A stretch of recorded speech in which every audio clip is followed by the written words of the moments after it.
ઓહ ભગવાન, હું સંપૂર્ણપણે ખોવાઈ ગયો છું.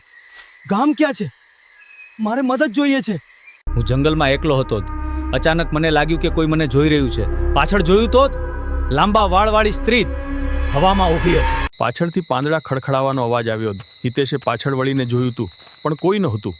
કોઈ હશે જંગલી જાનવર, એમ વિચારીને એ આગળ વધ્યો. થોડા પગલાં ચાલ્યો જ હશે કે ફરી એ જ અવાજ, આ વખતે થોડો નજીકથી. અવાજ? કોણ છે ત્યાં? શું તમે મને સાંભળી શકો છો?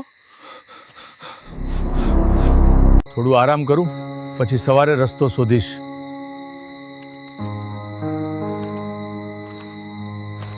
મેં ત્યાં ઝાડ નીચે બાજુમાં જોયું તો એક બેગ પડ્યું હતું. મેં બેગ પાછળ ટીંગાડી લીધું અને પછી હું એ મકાનમાં ગયો.